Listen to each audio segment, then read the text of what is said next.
Hello, everybody. It's Dr. Foley, and I'd like to welcome you all to episode 3 of The Village. So, once again, you all, I will always thank you all for your continuous questions, the feedback, and advice that you have provided in terms of making the show better. And I want you all to know that I have been listening. So, as stated on last week's show, I will be doing 2 segments a week now in a shorter time frame to make sure that you all are listening and I'm able to help you in the best way. So for the most part, the questions that I'm dealing with today deal with relationships, but I did get a question last week that I didn't get to answer that I feel is very important and I need to address. I'm going to start the show off by doing that first.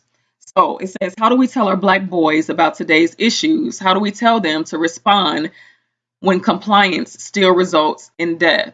And I received another question about young males dealing with police brutality. So for this question, you all, I have to admit that I had to really ponder on what to say, because I'm not a parent. So for me, I almost had to go in parent mode. I had to change my mindset to one of a parent. And if I had a son, regardless of his race, ethnicity, I would make sure that I tell them to always conform to the law, from what the media, the pictures that the media paints, that may still end in, a negative outcome, but I still would tell them to always conform to the law, maybe shy away from hanging in places where you don't appear to be productive. So maybe on street corners, maybe in front of businesses, possibly joyriding, things like that. So if you are driving, make sure your license and tags are up to date. Make sure, there aren't any, malfunctions on your car, such as a broken tail light, things that would warrant the police to stop you from in the first place. And if you do get stopped, I would just strongly advise that you just remain calm and respectful. Becoming irate and disrespectful, of course, that can end in a negative outcome. So, to my young males out there, just be careful. I want to see you safe. I want to see you be able to reach your goals. But we know that there are certain consequences that one has to suffer when these things are not done. And I don't want to see anything happen to you all. All right? Village. All right. So, my first question, it reads, I put my all into relationships and always end up hurt. Should I stop trying?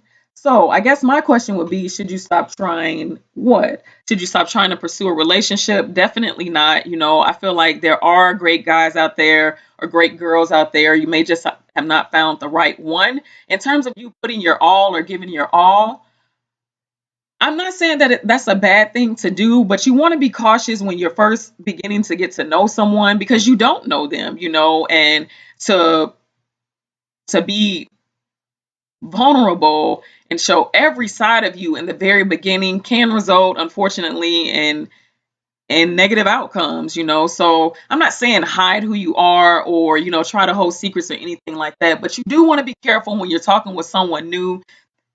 Gradually over time, I feel like, certain information should be released to them. It shouldn't be, where you tell them everything about you or all your business or different things like that. I think that has developed over time when you begin to trust the person and different things like that. So I'm not saying don't give your all. I'm not saying, be a cheater or anything like that, but just be careful, because sometimes people don't present themselves as who they really are. So don't give up. Don't give up on love or finding the right relationship. It will happen when you least expect it. All right. Next question reads, my first love is having a baby by another female. Should I still talk to him or cut off all ties, even though we weren't together?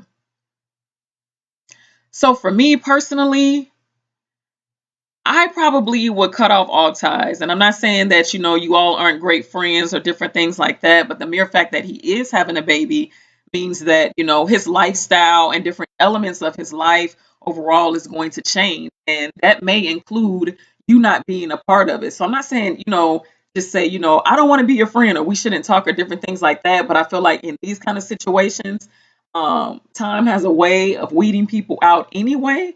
And because he has a baby, you have to know that the focus is going to be on that child.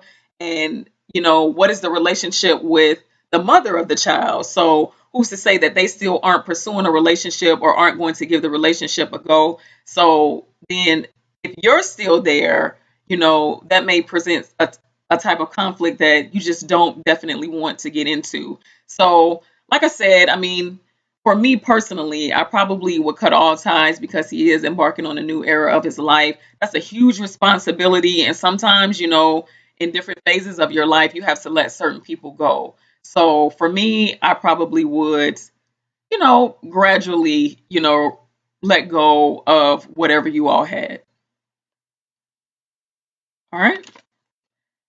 So my next question reads, I need some advice on dating or talking to someone older when you're in high school. For example, dating or having a relationship with a senior while you're a freshman.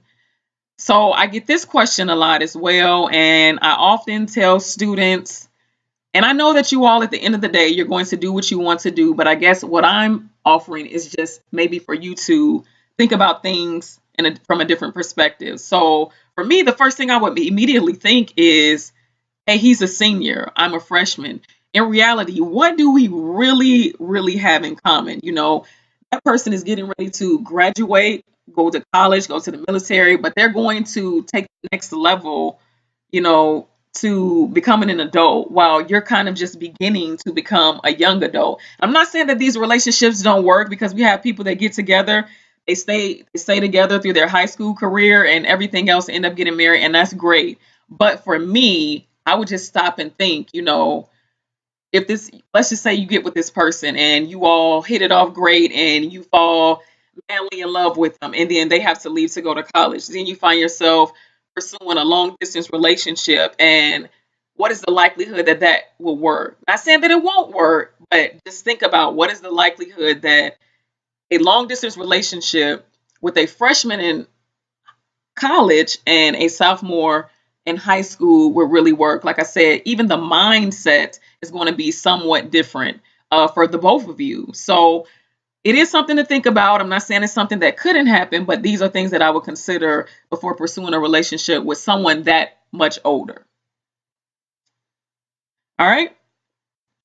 So my next question reads, I have a friend I've known for 4 years. I didn't expect her to backstab me. I already told her from the start I like him. She told me I can have him. He's bad news. But yet, a few days later, she started to claim him. I know it's stupid to care about this, but it just hurts a lot. So sometimes, we do have that friend that, needs or desires that attention and doesn't really care about where it's coming from. And I'm not saying that this is your friend. I'm just saying this sometimes happens. So, if you really feel hurt about it, I would just simply talk to her about it and let her know, or even ask her, do you really like him? What is it about him that you like? Because when I expressed my interest in him, you had nothing but negative things to say. And now you seem to have an interest in him. So what has transpired between me liking him and now you liking him? And all you can do is just really listen for what they have to say. Maybe they don't have a real reason. Maybe they just want to like someone. There are plenty of people out there like that, or, you know, and I'm not saying your friend is this way, but I'm just saying there are people that crave that attention. So they'll be willing to take it from wherever it comes. So I would just sit down with my friend and talk to her honestly, openly and honestly about it. Let her know that she hurt you. Let her know that this is someone that you liked. So, and I would ask her, why would you pursue someone that you would tell me not to pursue? And I would wait for the answer and then go from there. Village. All right. My next question reads, how do I stop unintentionally leading people on? I enjoy this person's company, but I don't know how to explain to them I just want to be friends. So for me, it's hard to believe that someone unintentionally leads someone on because you are always aware of the things that you do. Leading someone on, that's intentional, for that is what I believe. I believe it's intentional. So if you know that, you're being flirtatious with this person, maybe you're just doing it for attention, or it doesn't mean that much to you, but you don't really know how the other person is perceiving it. Or maybe you're doing things to make them feel like you might be interested in them, such as talking on the phone all the time, sharing your darkest and deepest secrets. These types of things kind of lead people on.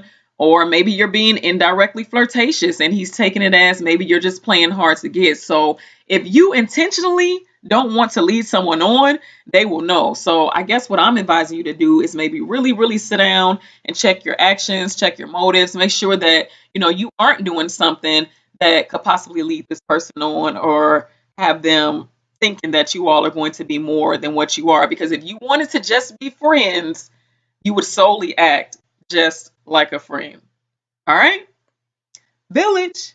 All right, you all, it's time for me to go. I'll see you all on Thursday for episode 4. Don't forget, tell everybody about me, you all. I'm ready to help people. I want to change the world the best way that I can. I want to help you all. I know that a lot of you all don't have people that you can talk to on a consistent basis. And as I've stated before, I'm not a psychologist. I'm just here to give my advice based off my life experiences. If you need that advice, come see me. I love you, Village. See you next time. Peace.